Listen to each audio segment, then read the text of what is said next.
जैसे जैसे चुनाव की तारीख नजदीक आ रही है वैसे वैसे सियासी पारा परवान चढ़ता जा रहा है। भोपाल की उत्तर विधानसभा से निर्दलीय प्रत्याशी के रूप में मोहसिन अली खान ने नामांकन कर दिया है। उनका कहना है कि वे कांग्रेस की विचारधारा से तो सहमत हैं, लेकिन जिस प्रत्याशी को कांग्रेस ने टिकट दिया कहीं ना कहीं वो प्रत्याशी ठीक नहीं है। वहीं वे भारतीय जनता पार्टी पर भी काफी हमलावर नजर आ रहे हैं। उन्होंने कहा कि बीजेपी प्रत्याशी आलोक शर्मा ने महापौर रहते हुए उत्तर क्षेत्र के लिए कोई विकास कार्य नहीं किया है। देखिए, मुद्दा तो ये बात साफ है कि भोपाल की आवाम की तरक्की के लिए और भोपाल की तरक्की के लिए ये चुनाव लड़ा जाएगा। लेकिन 25 सालों से एक बहुत बड़ी कमी मुझे भोपाल शहर के अंदर दिखती है कि भोपाल की लीडरशिप ख़त्म होती जा रही है।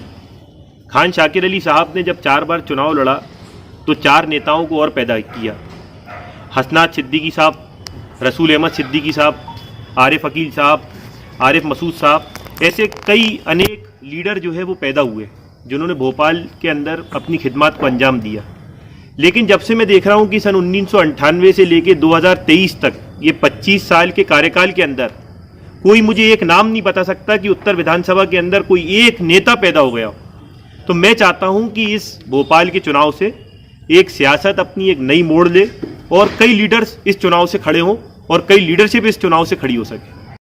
तो चुनाव का एक माहौल है और आरोप प्रत्यारोप तो अब लगाते रहेंगे, लेकिन कहीं ना कहीं मैं अपने बड़ों की इसके अंदर जिम्मेदारी मानता हूँ कि जब चुनाव आ जाते हैं तो हम सारे आरोप लगाने लगते हैं कि साहब उत्तर विधानसभा के गड्ढे भी दिखने लगते हैं और उत्तर विधानसभा की सड़कें भी दिखने लगती हैं और उत्तर विधानसभा की नालियाँ भी दिखने लगती हैं और उत्तर विधानसभा की स्ट्रीट लाइटें, पुरानी इमारतें, स्कूल और आरटीओ और कोर्ट और सारे तमाम हमारे आला महकमे के दफ्तर दिखने लगते हैं। लेकिन मैं हमारे लीडरों से पूछता हूँ कि 25 सालों से ये रातों रात तो कहीं गायब नहीं हुआ है। 25 सालों के अंदर वक्फा ब वक्फा दिन ब दिन जाके इस हालात के अंदर आज हम पहुँचे हैं कि 25 साल के अंदर हम अपनी वजूद को, अपनी शिनाख्त को अगर हम आईना लेके रोशनपुरे की घाटी पे चढ़ते हैं तो हम अपनी शिनाख्त जो है मैं ढूंढ नहीं पाते कि हम भोपाल से आएँ कि कहाँ से आएँ। असल भोपाल आज कोलार के अंदर चला गया, असल भोपाल आज न्यू मार्केट के अंदर, MP नगर के अंदर 11 मील के अंदर चला गया। लेकिन हम ये देखते हैं कि पुराने भोपाल का आदमी आज एहसास कमतरी के शिकार में है। जो एक लंबी लड़ाई है, 25 साल की लड़ाई है, तो ये 25 दिन के अंदर पूरी नहीं हो सकती। एक चुनावी 5 सालों के अंदर ये पूरी नहीं हो सकती। इसके अंदर सबको मिलकर मेहनत करना पड़ेगी, आवाम को मेहनत करना पड़ेगी, सारे लीडरान को मेहनत करना पड़ेगी, तब जाके कहीं हम कामयाब हो सकते हैं। ये मैं कांग्रेस पार्टी की बात नहीं करूँगा, मेरी लड़ाई आलोक शर्मा से और मेरी लड़ाई उन फिरकापरस्त ताकतों से, और मुझे आलोक शर्मा को जो है यहाँ पे हराना है और यहाँ पे मुझ जैसा कैंडिडेट जो एक मजबूती से खड़ा रहे, जो अपनी ईमान को नहीं बेचे और पुख्तगी से यहाँ पे काम करे, भोपाल के लिए निछावर होकर काम करे, भोपाल की आवाम की तरक्की के लिए काम करे, ऐसा कैंडिडेट यहाँ पे आना चाहिए जो आलोक शर्मा को हरा सके। मैं आरिफ अकील साहब को जानता हूँ, लेकिन उनके बेटे को ना मैंने कभी देखा है, वो कभी मुलाकात होगी तो मैं बताऊँगा कैसे हैं क्या है।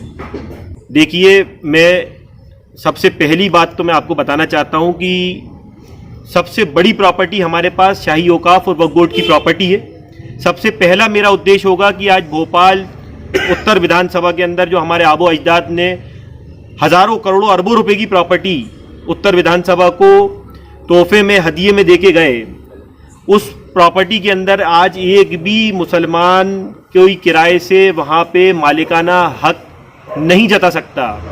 गुलामाने गुलाम की हैसियत से उत्तर विधानसभा के अंदर वो रहता है। जिस दिन मैं आऊँगा सबसे पहले वक्फ बोर्ड की संपत्तियों में जो मेरे भाई रह रहे हैं, शाही औकाफ की संपत्तियों में जो मेरे भाई रह रहे हैं, उनको मालिकाना हक दिलाऊंगा। उनका किराएदारी 1 रुपए की भी होगी, उनकी किराएदारी कराऊंगा और उनको गुलामी से बाहर निकालूंगा, क्योंकि ये वक्फ प्रॉपर्टी किसी के बाप की जागीर नहीं है। वक्फिया प्रॉपर्टी मुसलमानों की प्रॉपर्टी है और मुसलमानों का इसका पूरा अधिकार है। हमारी बेवाओं का, यतीमों का, गरीबों का, बेसहारा के लिए हमारे आबो अजदाद ने वक्फिया प्रॉपर्टी, शाही औकाफ की प्रॉपर्टी को छोड़ के गए। तो सबसे पहले मैं कोशिश करूंगा कि तन मन धन और उसमें मेरी जान भी जाना पड़े तो मैं शाही औकाफ की लड़ाई लड़ूंगा, वक्फिया प्रॉपर्टी की लड़ाई लड़ूंगा और मुसलमानों को उसका मालिकाना हक दिलाऊंगा।